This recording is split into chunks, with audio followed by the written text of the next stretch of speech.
আসসালামু আলাইকুম দর্শক। জাতীয় নির্বাচনের আগে স্থানীয় সরকার নির্বাচন চান সার্জিস, বর্ণনা করলেন উপকারিতা।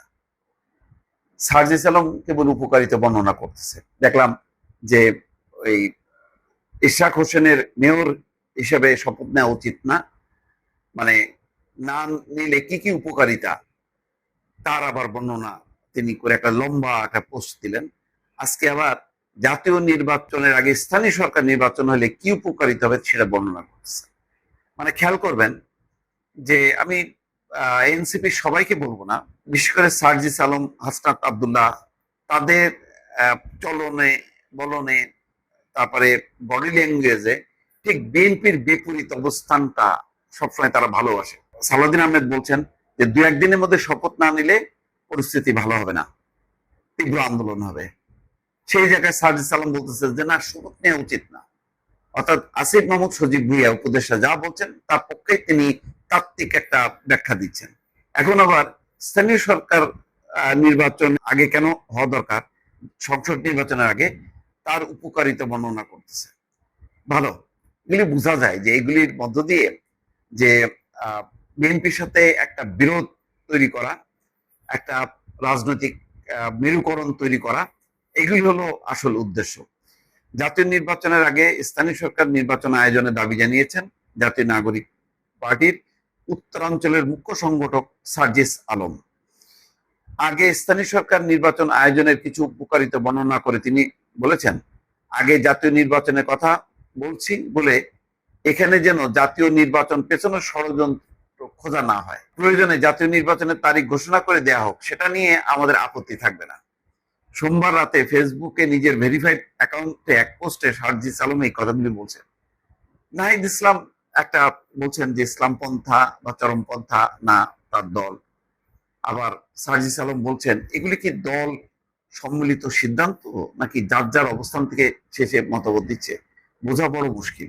সার্জিস এমন সময় এই পোস্ট দিলেন যখন ঢাকা দক্ষিণ সিটি কর্পোরেশনের মেয়র হিসেবে বিএনপি নেতা ইশরাক হোসেনকে দায়িত্ব বুঝে দেওয়ার দাবিতে নগর ভবনে তালা ঝুলিয়ে টানা বিক্ষোভ চলছে।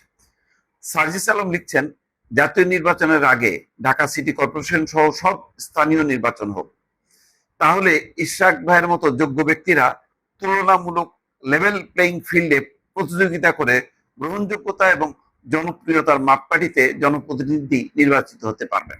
তাছাড়া জাতীয় নির্বাচনের আগে স্থানীয় নির্বাচন হলে আরো গুরুত্বপূর্ণ কিছু বিষয়ে জনগণ এবং দেশ উপকৃত হবে। পোস্টে আগে জাতীয় নির্বাচনের 3টি উপকারিতা তুলে ধরেন সার্জিস আলম। তিনি লিখেছেন, বর্তমান স্থানীয় সরকারের বিভিন্ন পর্যায়ের অফিসগুলোতে জনপ্রতিনিধির অভাবে যেই সেবাগুলো বিঘ্নিত হচ্ছে, জনগণ সেই সেবাগুলো আবার পেতে শুরু করবে। দ্বিতীয়ত, জাতীয় নির্বাচনের আগে এই স্থানীয় নির্বাচন সরকারের বিভিন্ন গুরুত্বপূর্ণ অংশের লিটমাস টেস্ট হতে পারে। মানে একটা পরীক্ষা যে তারা কেমন পারফর্ম করবে জাতীয় নির্বাচনে, সেই টেস্ট হবে। যেমন নির্বাচন কমিশন, আইন শৃঙ্খলা রক্ষাকারী বাহিনী, বিচার বিভাগ স্বচ্ছ এবং নিরপেক্ষ নির্বাচনের জন্য এগুলো কতটা কার্যকরী ভূমিকা পালন করছে সেই লিটমাস টেস্ট হতে পারে। অতঃপর প্রয়োজন অনুযায়ী সংশোধন, সংযোজন, পরিমার্জন, বিয়োজন হতে পারে। সরাসরি জাতীয় নির্বাচন হলে যদি প্রত্যাশিত কিছু বিষয় পরিলক্ষিত হয়, তাহলে সেগুলো সংশোধনের সুযোগ থাকবে না, নির্বাচন প্রশ্নবিদ্ধ হবে। কেন? তত্ত্বাবধায়ক সরকার 3 মাসের মধ্যে নির্বাচন করে কি করে? তুলনামূলকভাবে বাংলাদেশের 3 থেকে 4টা নির্বাচন ফ্রি ফেয়ার হয়েছে। তত্ত্বাবধায়ক সরকার, তারা আগে স্থানীয় সরকার নির্বাচন করেনি। আর যদি কোনো নির্বাচন নিয়ে আসনে ঝামেলা হয়, বন্ধ থাকবে, উপনির্বাচন হবে, পুনর্নির্বাচন হবে।